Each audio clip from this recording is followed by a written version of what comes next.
Bom, reitero os cumprimentos feitos no início da saudação da defesa.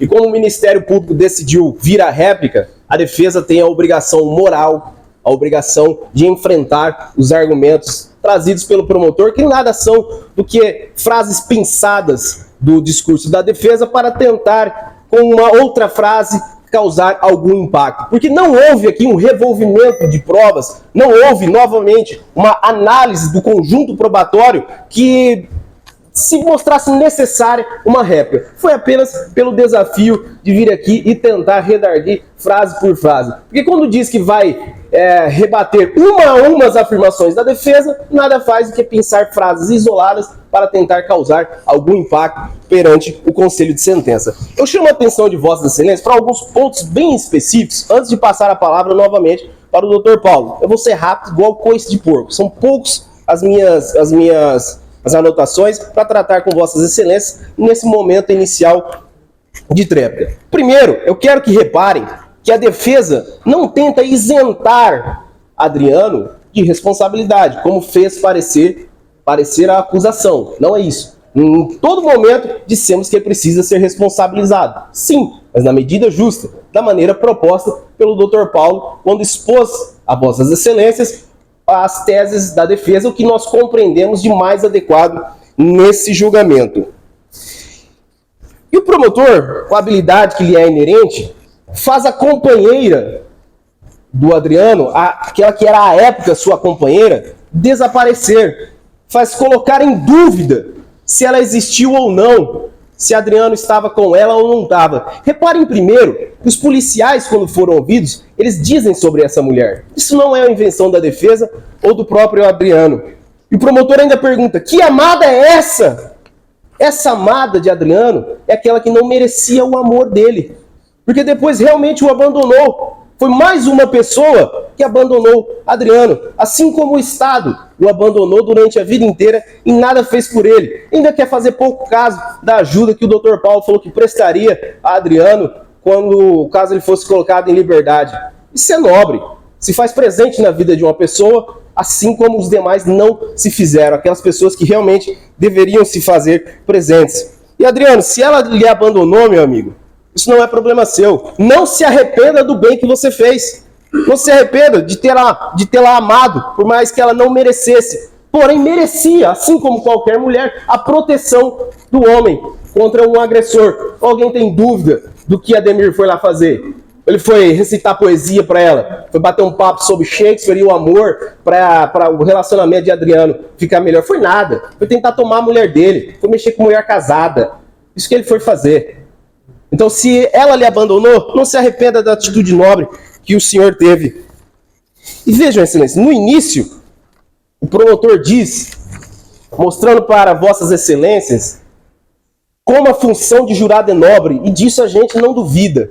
E ele usa uma expressão interessante, ainda falando que está usurpando a função divina. E é verdade, porque cabe ao nosso Criador nos julgar. E a gente faz isso às vezes, de papel de julgador inefável.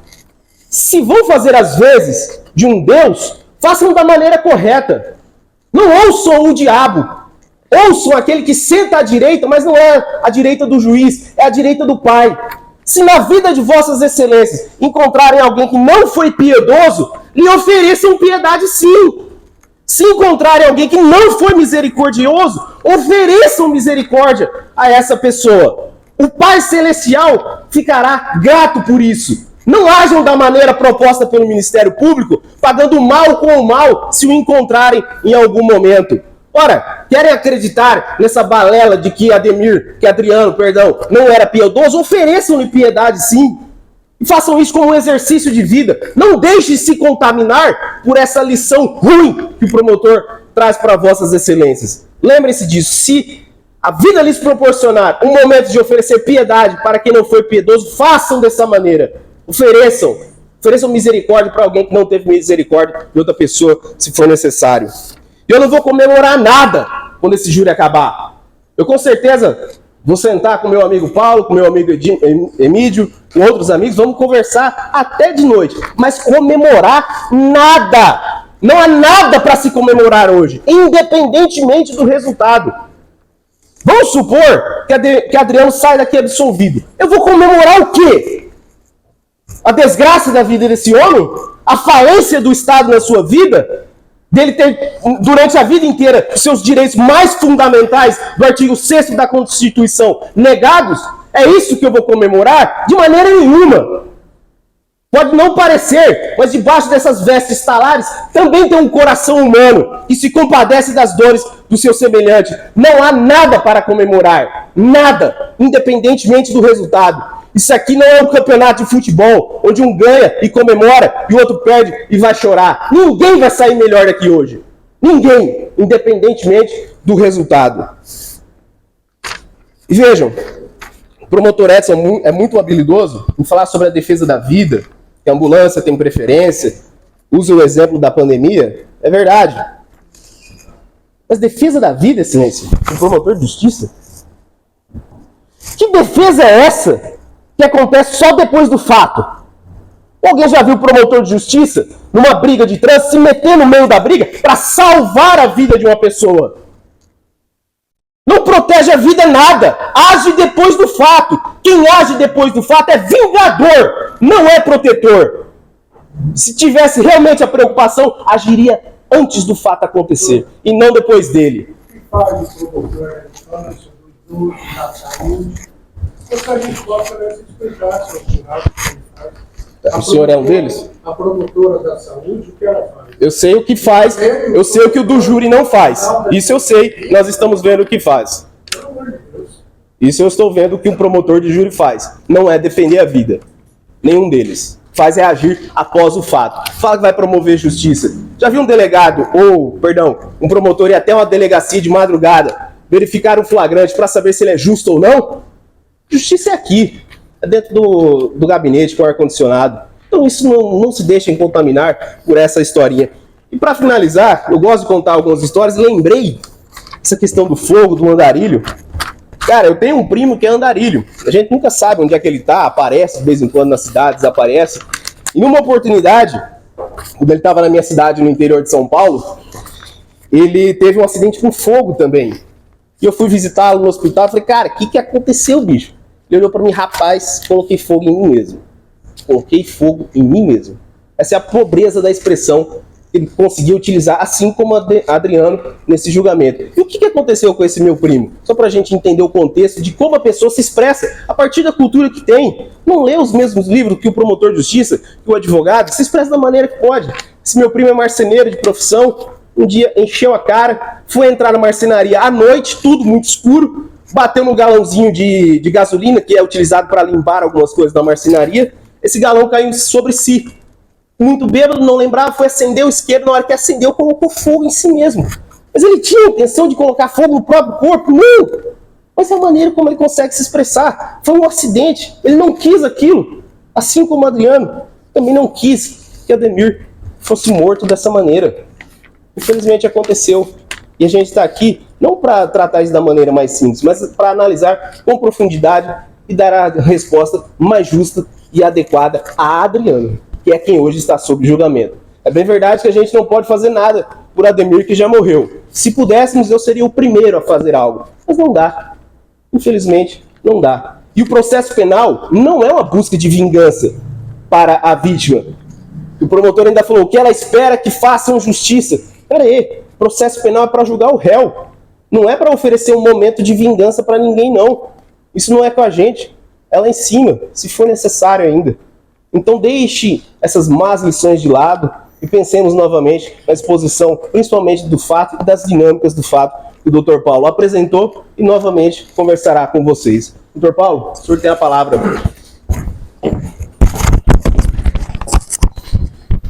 Eminente magistrado, nobre professor de justiça, aos quais saúdo mais uma vez, senhores jurados, assistência, servidores, colegas de bancada.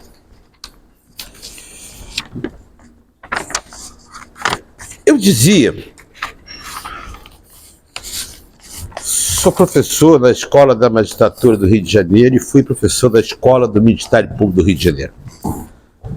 Então nós ajudávamos os jovens promotores e os jovens magistrados a exercer as funções, dando dicas e orientando.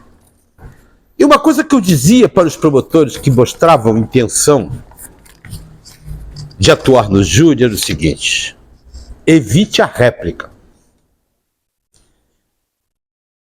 Por que evitar a réplica? A defesa fala por último.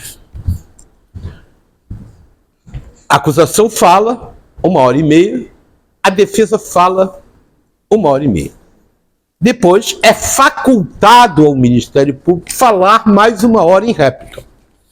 E se ele falar mais 1 hora em réplica, a defesa vai ter o direito de falar mais 1 hora em tréplica. E os jovens promotores sempre dizem: mas Paulo, por que não falar em réplica? Porque você passa a sensação, quando você vai falar em réplica, de que tudo aquilo que você falou em 1h30 não foi suficiente para convencer as pessoas. Você passa um recibo de que deixou buracos na sua argumentação e não deu certeza aos jurados. Parece que você construiu, eu dizia para os jovens promotores, na sua 1h30, um castelo de areia na beira da praia. E a fala que seguiu, tal como uma marola, ainda que sem muita força, às vezes destruiu completamente o castelo de areia da argumentação insuficiente. E é preciso reconstruir. Eu, o júri mais famoso da minha vida, estava conversando com o doutor promotor, eu, há 38 anos atrás, era menos experiente,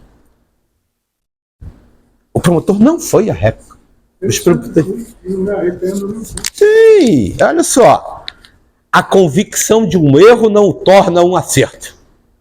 O que eu obti aqui é só... Não, nem o resultado de uma conduta valoriza uma conduta. Às vezes se faz coisas com ótimas intenções e péssimos resultados. Outras vezes se faz coisas com más intenções e bons resultados. Aquilo que eu falei, do resultado e da intenção. Então eu vou agora, nisso aqui, primeiro, excelência, algum inconveniente do réu caminhar aqui, porque eu acho importante. Por favor, o senhor venha caminhando aqui até o meio.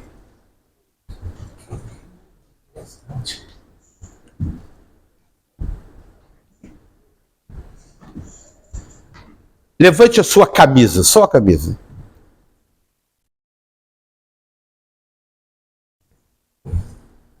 Sem exagero, baixe um pouco a sua calça, chegue um pouco aqui perto dos jurados. Esse é o réu. Uma colostomia mal feita, que causou sequelas, manca, etc. Pode votar.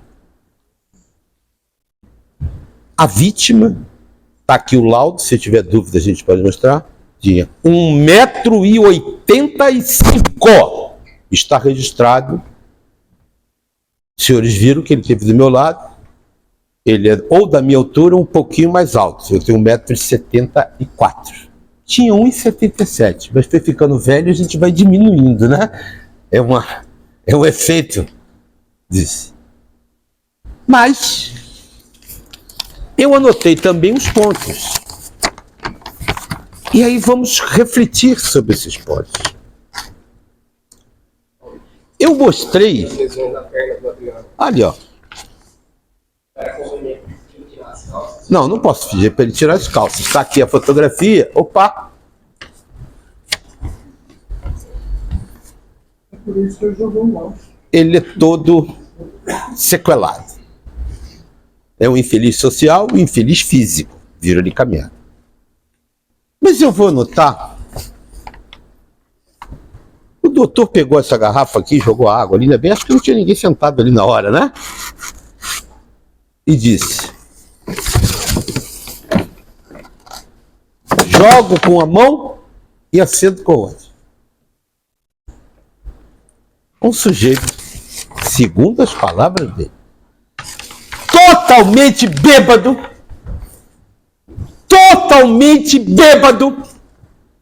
bebeu o dia inteiro. Ele pegou uma garrafa com a mão e o isqueiro com a outra. Ele conseguiu jogar e acender. Isso é completamente inverossímil. É completa. Quer uma parte? Se quer, eu dou. Não. Paralelo, não. Quer uma parte? Eu dou. Não. Empurrar o carrinho, empurra até com o corpo e com a mão só. Empurrar. Os raciocínios são muito pueris. Conseguiu até empurrar um carrinho.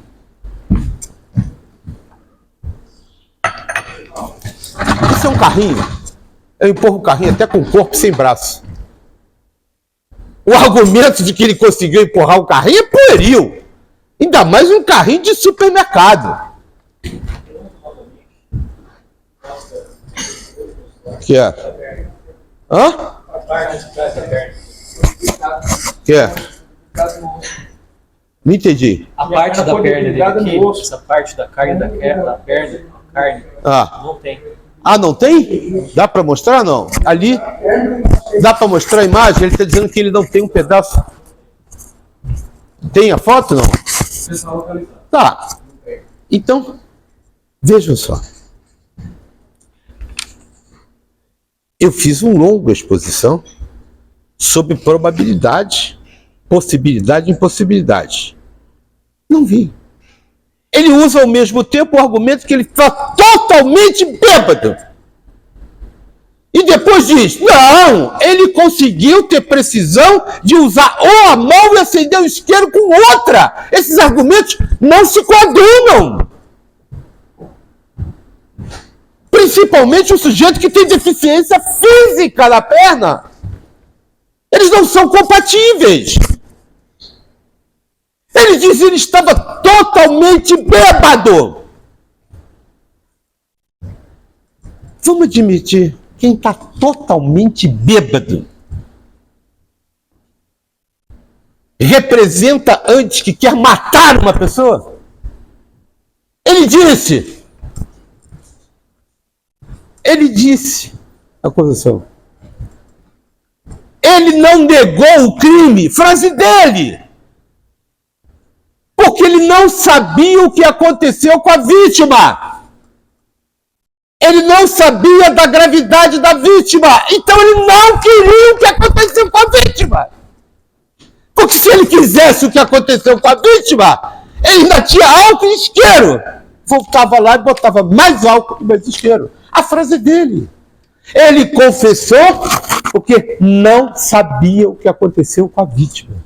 Jogou 500 ml. Não sabia o que aconteceu com a vítima. Então, doutor, só quer uma parte? Quero. Mas não lhe vou dar. Espera. Quando eu considerar oportuno, Vossa Excelência não me deu. Não vou lhe dar. Tenha. Não perturbei, não. Uma vez o senhor que foi de cortês, não tem mais a parte. Não tem a parte. Não fiz a parte da réplica porque ele reclamou. Não fiz. Peço a Excelência que garanta a minha palavra. Do mesmo tratamento, não fiz uma parte na réplica. E agora não vou aceitar na tréplica. Agora não pode. Como é que pode? Os argumentos são contraditórios. Olha só, Excelência, assim é difícil. Não vai ficar resmungando. Se é para resmungar, eu vou parar. Além de ser antiético. Porque ele falou, ao último momento que ele falou para o júri, ele falou à vontade. E o que eu disse de... Não, eu não lhe dei a parte. Eu pedi a parte e não deu. Tem que ser o mesmo tratamento. É o mesmo. Não, Excelência, não é possível, Excelência. Garante, eu vou silenciar. Vossa Excelência falou que... Não, Excelência, a palavra, Vossa Excelência sabe que uma parte é uma concessão do orador. E eu não estou dando. Eu não vou falar mais. Eu não vou falar mais. É a resposta, né, doutor? O jeito que vai, daí...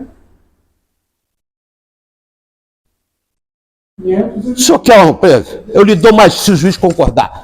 Mais de meia hora para o senhor e mais meia hora para mim. Mas o senhor vai aceitar os apartes e vai debater com inteligência. Ah, então não quer. O que ele quer é atrapalhar a futrica.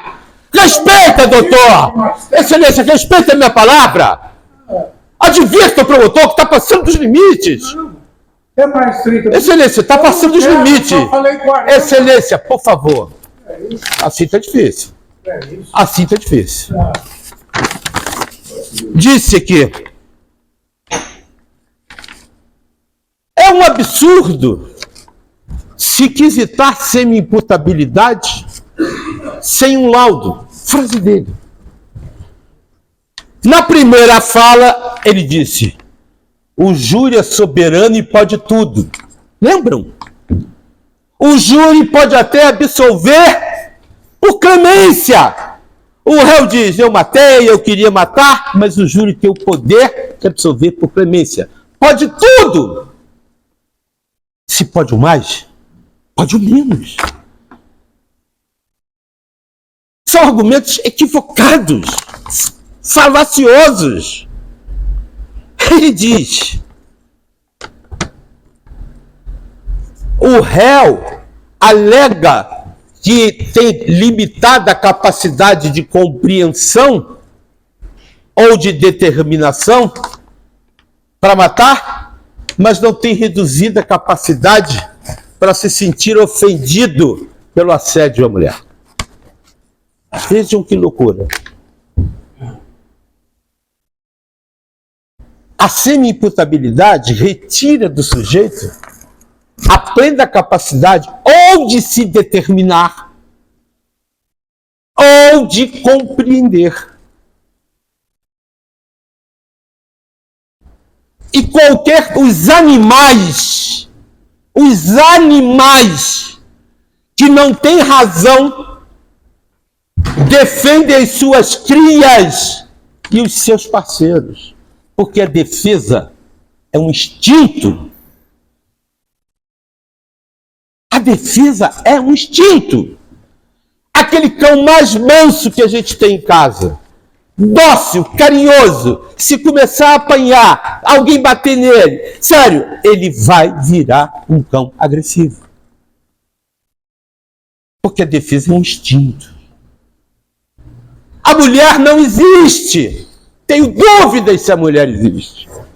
O que devia ter feito quando esse inquérito chegou? Baixe a delegacia para ouvir os frentistas do posto, para ouvir as pessoas de lá, para saber se a existência da mulher e eventualmente indicar onde possa ser localizado. Foi feito isso? Não! Também não sei se foi o doutor promotor, pode não ter sido ele na época. O que se queria? Se a gente quer a verdade, era fácil, foi num posto de gasolina, o PM conversou com frentistas. Era só mandar a delegacia, vai lá, identifica os frentistas, ouve os frentistas, para saber o que efetivamente houve. Nada foi feito. Confessou o crime, é um pobre coitado? Dane-se! Dane-se! Não precisa gastar caneta, luzes e inquérito com ele. Mas era assim que devia ter sido feito. Aí depois se cria teoria, nem sei se tinha mulher. Aí a emenda fica pior do que o soneto. Porque se a gente retirar a motivação que o acusado alega, nós vamos gerar o seguinte problema. Não foi uma mulher. Qual foi o motivo então? Matou sem motivo. Então ele é totalmente louco. Porque só o louco mata totalmente sem motivo. Que motivo? Ele pode ser nobre, ele pode ser fútil, ele pode ser de relevante valor moral, ele pode ser de relevante valor social. Mas se não tem nenhum motivo, ele pode ser torpe, mas se mata sem nenhum motivo, nós estamos diante de um louco total.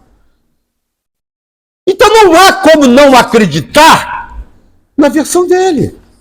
E o pior, quando ele diz, eu taquei fogo, É comum a gente ver nos processos o juiz interrogar o réu, briga de marido e mulher, ele diz: incêndio doloso. Você tacou fogo na casa? Ele diz: taquei, doutor. Mas como é que foi? Ah, doutor, eu estava discutindo com ela, fumando. O álcool virou, o cigarro caiu, pegou fogo. Ele diz: eu taquei fogo. Porque ele não está usando a linguagem jurídica. Eu intencionalmente taquei fogo e matei. É completamente diferente uma coisa da outra. O senso comum diz isso. Como? Não sabia. Como o Marco Aurélio acabou de nos dizer aqui, o primo dele, amigo, diz assim: eu taquei fogo em mim mesmo. Ele queria tacar fogo nele próprio? Não. É porque ele está vendo o evento no sentido puramente natural ou naturalístico. Se não fosse ele, o fogo não existiria. Se ele não foi lá e confessou o crime, a frase do Ministério Público, porque ele não sabia o que aconteceu, é porque ele não queria o que aconteceu. Não faz sentido, as frases são excludentes uma da outra. E mais, uma comparação infeliz. Foi dito aqui que eu teria construído a teoria de que, se o sujeito confessa o crime, não é comum, que tem que negar o crime. E usou a morte de um empresário assassinado por um brigadeiro. Um crime às escondidas. Um crime às escondidas. Ela não tinha por que fugir. Um crime de envenenamento. Ela não tinha por que fugir. E ela ficou. Uma das coisas que aconteceu mais difíceis do júri do Guilherme de Pádua foi o seguinte: depois que a Daniela Pérez morreu e acharam o corpo, e o Guilherme tinha lá a versão dele, etc., tal, que não veio ao caso, mas ele sabia que ele estava envolvido com a morte da Daniela Pérez de algum motivo, e aí todos os artistas começam a se ligar. E diz: o que foi? Acham o corpo. E ele vive o seguinte dilema: está todos os artistas indo para lá, vou ou não vou? Se ele fosse o único artista que não fosse lá e trabalhava com ela, era quase confessar o crime. E ele então vai e diz: vai para lá, junto com os outros artistas, para, aspas, prestar solidariedade.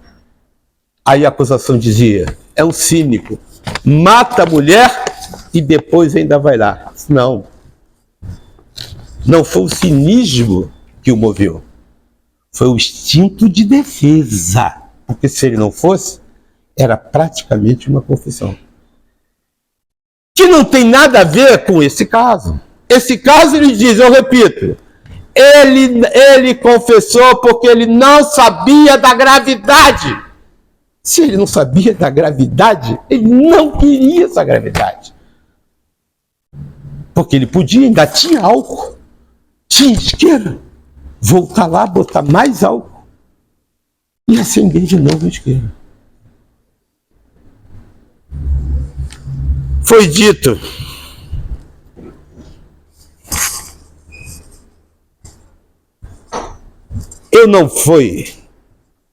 não gostei do comentário, e agora é pessoal, quando eu disse que daria um salário mínimo para ele. Não fiz isso por demagogia. Se ele tiver família e filhos, eu dou mesmo com ele preso. Eu faço isso com muitas pessoas. Muitas pessoas. Eu pago escola de 10 crianças pobres que têm inteligência acima da média. A vida me deu uma situação financeira altamente confortável. E eu não custa ser generoso, calado. As crianças que eu ajudo, que eu pago as escolas dela, elas nunca me viram na vida. Porque eu não quero que amanhã saia na imprensa que eu estou fazendo média, especulando, querendo ser generoso. Faço porque eu acho que eu tenho que devolver. Então, se ele tem uma família, um salário mínimo, orientar para o Bolsa Família, etc., para ver se dá uma chance para esse homem. Porque hoje ele é o réu, mas podia ter sido o contrário. A vítima podia estar sentada aqui e ele o morto. Não ia fazer nenhuma diferença, porque eles são personagens de uma história trágica. Tivesse uma arma ali, uma faca, talvez até 2 mortos nós tivéssemos aqui. Não se pode pôr em dúvida a existência de uma mulher quando não se fez nenhum esforço para ouvir sequer o espiritismo. Matam alguém na sua casa, no seu condomínio, e o Ministério Público não pede para ouvir os moradores, não pede para ouvir o comerciante, não pede para ouvir o frentista, não pede absolutamente nada. E diz, ele confessou bêbado, acabou. Isto é uma homenagem à preguiça.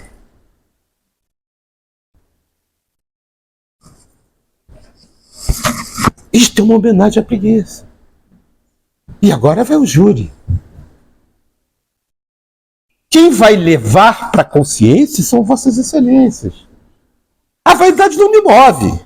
Tanto que eu não forcei, deixei à vontade, mas eu acho que ele tem que sair daqui com uma condenação até para ser observado. Ficou preso quase 2 anos. Se o juiz substituir a pena dele, não sei se vai fazer ou não, ele vai ter que se apresentar, arrumar emprego. Se ele não cumprir, vai voltar para a prisão. Mais anos além desses 2 que ele ficou. Então, uma oportunidade estranha de resgate. Nós não vamos trazer a vida da vítima de volta. Nós não vamos acreditar no improvável. Que alguém totalmente bêbado pega uma garrafa de 5 litros, atira água, atira álcool, com a outra acende, a polícia vem, fui tudo eu, sou eu, minha culpa, minha máxima culpa, fui tudo eu, completamente bêbado, sem saber o que aconteceu com a vítima. Porque provavelmente, quando o fogo pegou, ela correu. Saiu do ângulo de visão dele. O fogo começa a pegar, ela corre para algum lugar, evidente. Saiu do ângulo de visão. Ele foi atrás da vítima? Não. Ficou lá. A polícia chega. Ele bêbado, drogado, diz o quê? Fui eu que botei fogo nele. Mas quando ele diz, eu botei fogo nele, fui eu que acendi o isqueiro, ele diz, eu fiz isso querendo matar ele? Ou eu acendi o isqueiro no fogaréuzinho e ele caiu? Não dá para saber. Quer condenar? Quer o preconceito? É pobre? É miserável? É negro? É aleijado? Dificilmente vou acreditar em você. Se esse fosse no Rio, estava arruinado. Porque o Rio é racista, é preconceituoso. E eu sou carioca.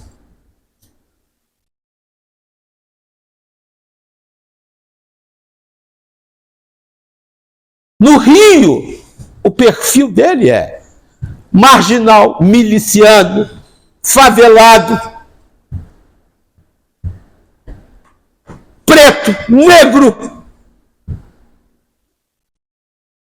Lá eles não julgam um homem como esse com os mesmos critérios que julgam um branco. E o Paraná tem uma coisa que é admirável. Tem algo que é admirável, que é encantador. O Estado tem poucos negros por causa da colonização. Mas não se detecta no Estado nenhum indício de um comportamento de racismo estrutural. Nunca vi. Nunca vi. É mais um motivo de orgulho de Maringá, do Paraná. Maringá, que é o 23º município do país, em 5.700, de melhor índice de desenvolvimento humano, IDH. Querem julgar por preconceito? Julga. Vão se sentir em paz mandando um preto, deficiente, sequelado, por 12, 14, 15 anos na cadeia? Façam isso. Tem certeza absoluta disso, de tudo que aconteceu? Não façam. Porque eu vou embora. Dr. Marco Aurélio vai embora. Toda a bancada vai embora. E os senhores vão ter algo que vai embora, que é a consciência, que vai ficar aí. Condenação criminal é coisa séria. Esse processo tinha que ter aqui amicus curiae, que fossem mulheres, associação de mulheres. As mulheres que são oprimidas pelos homens machistas, agredidas diariamente, têm que aprender, muitas delas, que tem que ser solidária aos homens e aos parceiros que as defendem. Eu sou um feminista roxo. Acho que as mulheres são a solução do mundo. Falava ontem numa entrevista que dando aula tinha muito dificuldade de conceito. Eu estava dando uma entrevista, está no podcast, e que eu entrava em sala de aula e dizia que as pessoas não ensinam mais. Aí eu chegava e dizia assim, primeiro entender o conceito das coisas. Primeiro crime do Código Penal, matar alguém. E eu perguntava para os alunos, o que é alguém? Aí o cara, alguém? Alguém é qualquer pessoa. Eu digo, tá bom, e o que é uma pessoa? Eu digo, pessoa é alguém. Eu digo, bom, isso é um conceito circular, porque você sai de um conceito, remete para outro e não chega a lugar nenhum. Eu digo, mas a tua dificuldade não é nova. Historicamente, sempre se teve dificuldade para definir o que era alguém ou um ser humano, do ponto de vista filosófico. Na Roma Antiga, dizia que uma pessoa que era alguém, titular de direitos, era um ser nascido de mulher com aparência humana. Tanto que os deformados não eram considerados pessoas do direito romano primitivo. Então hoje, qual é o conceito máximo que a filosofia chegou para definir o que é uma pessoa, o que é alguém? Uma pessoa ou alguém é um ser nascido de mulher. Porque a mulher está acima de nós. Ela é a origem e a razão. Sem mulheres, nós não existiríamos.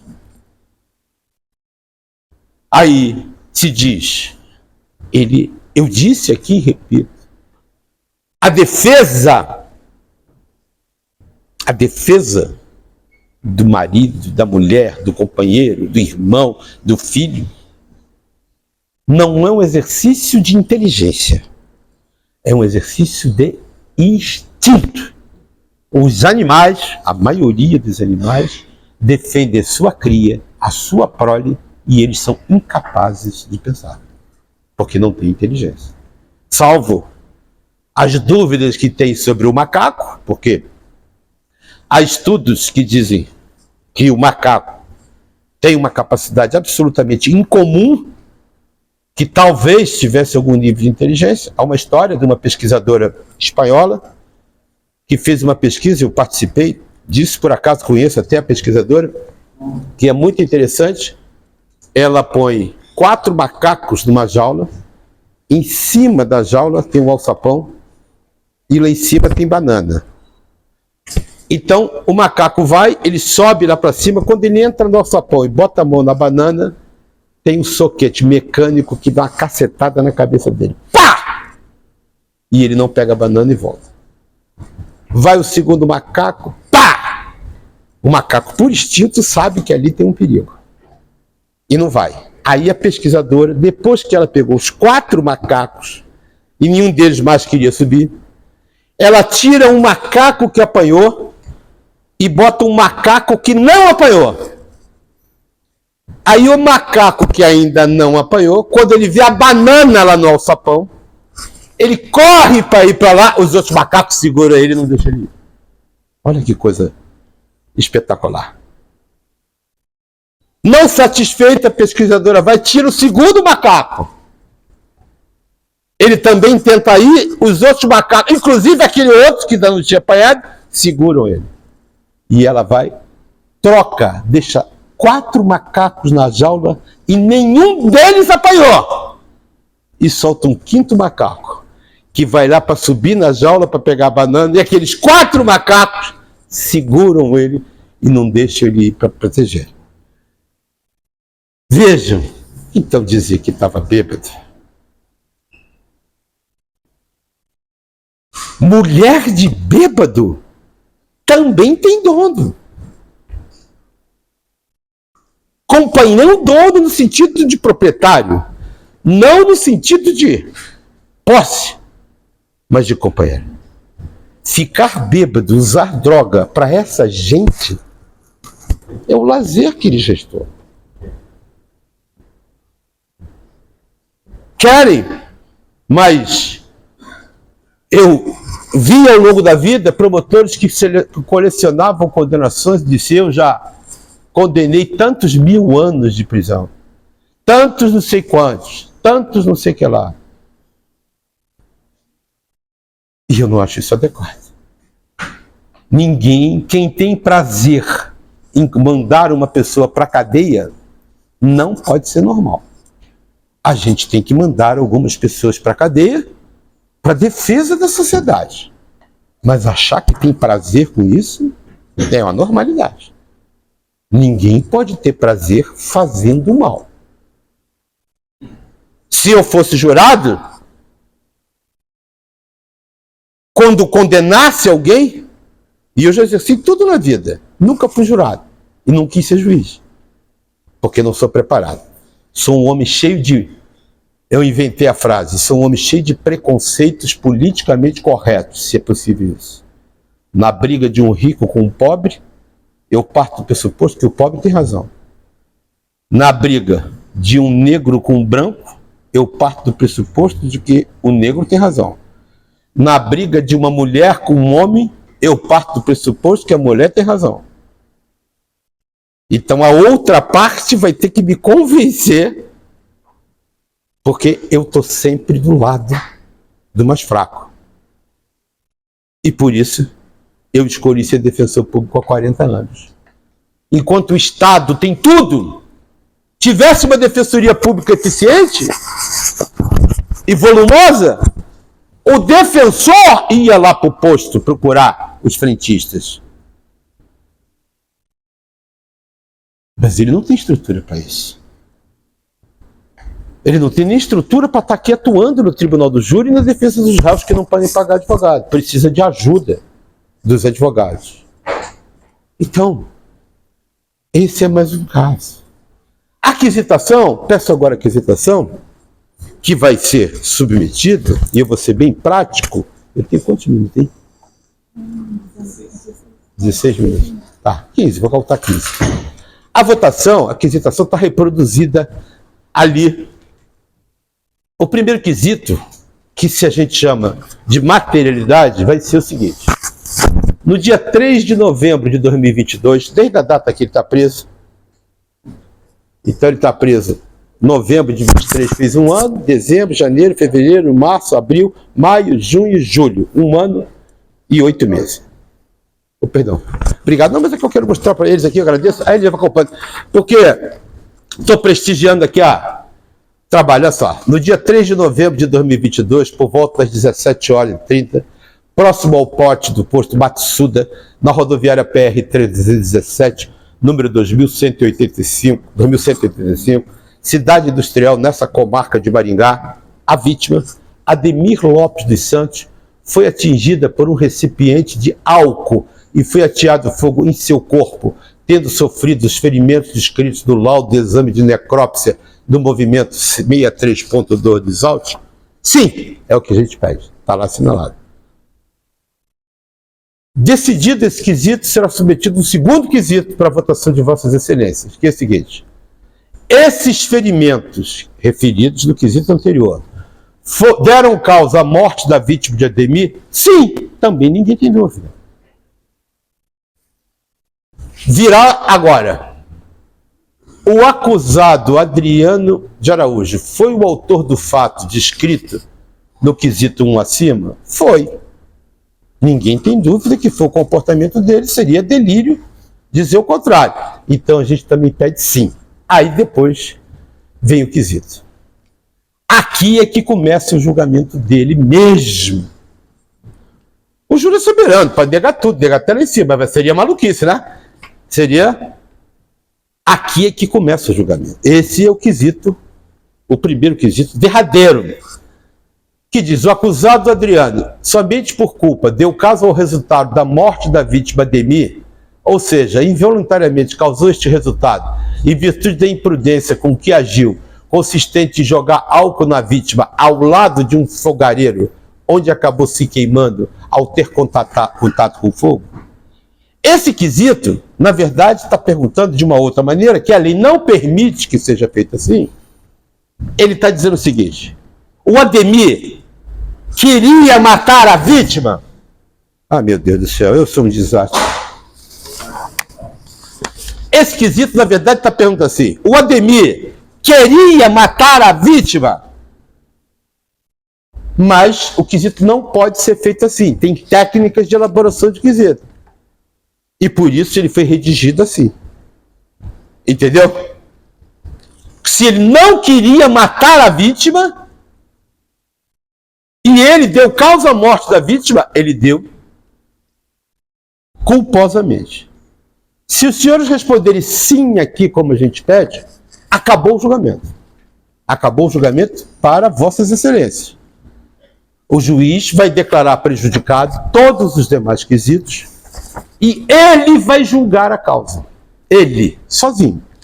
Como se fosse um juiz togado normal.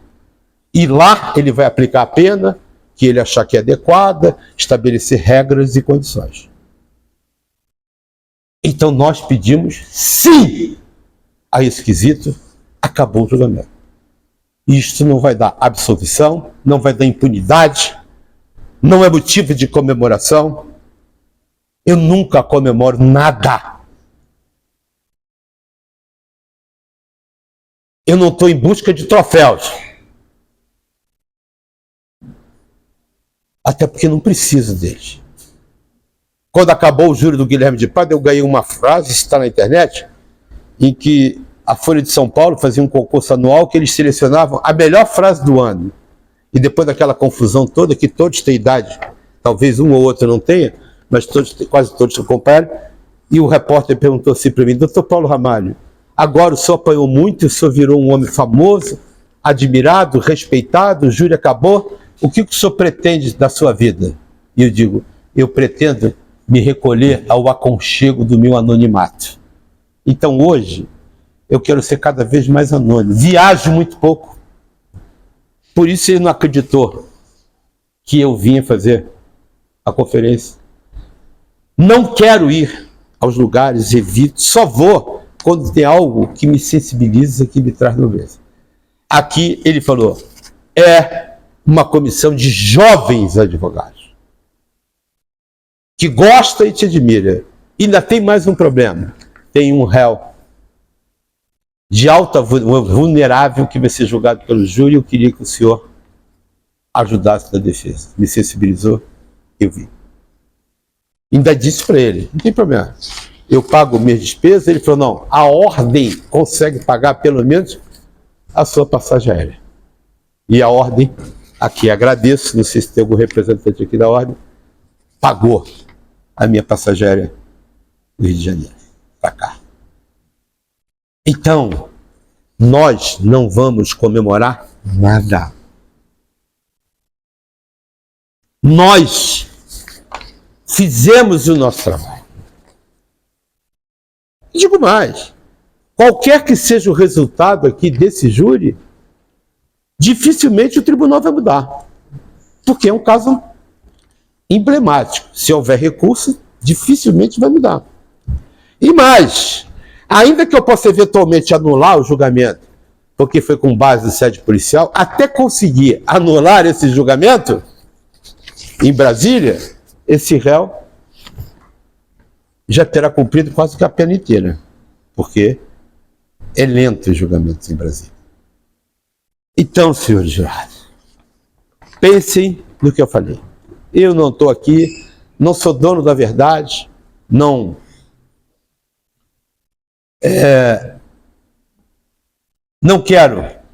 não faço o discurso da falsa modéstia, que é algo péssimo, e nem faço o discurso da arrogância dos soberbos e dos vaidosos.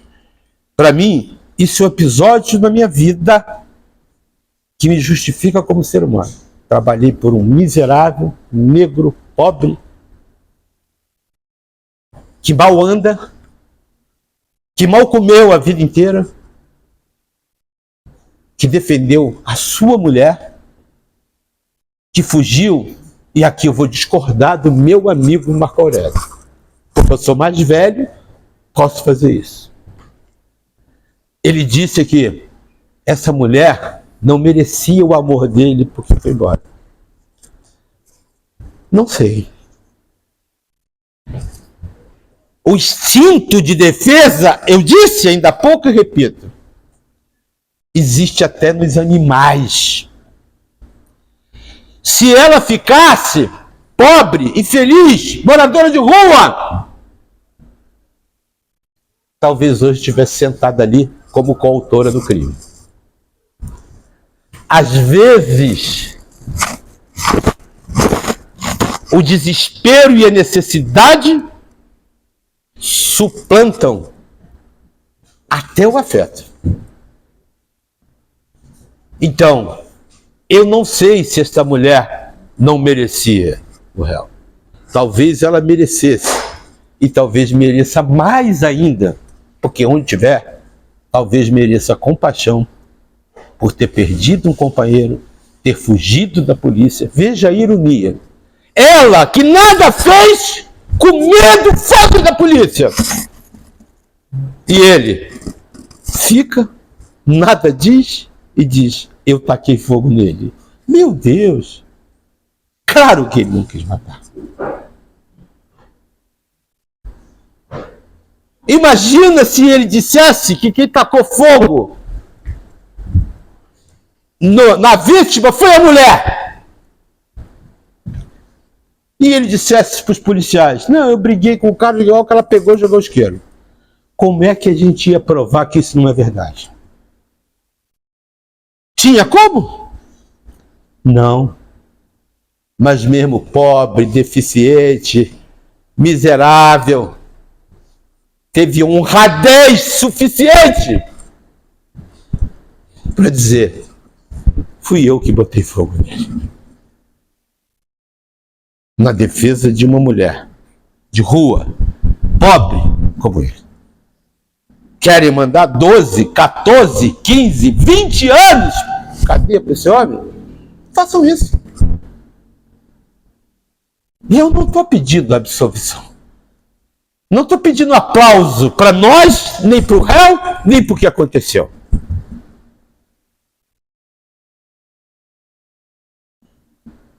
Eu estou pedindo que a gente faça uma justiça possível. Porque não é justiça. Uma justiça possível com o mínimo de razoabilidade. Já foram 2 e continuo repetindo. Queira Deus que a irmã o aceite e eu repito, eu vou ajudar. Salvar um ser humano é sempre importante na vida. Qualquer que seja o ser humano. Como eu estou velho, essas coisas ainda me emocionam. E ver a perspectiva, se aniquilar o que resta de vida de um negro, pobre, morador de rua, deficiente físico, me apavora. Façam justiça com equilíbrio. Muito obrigado.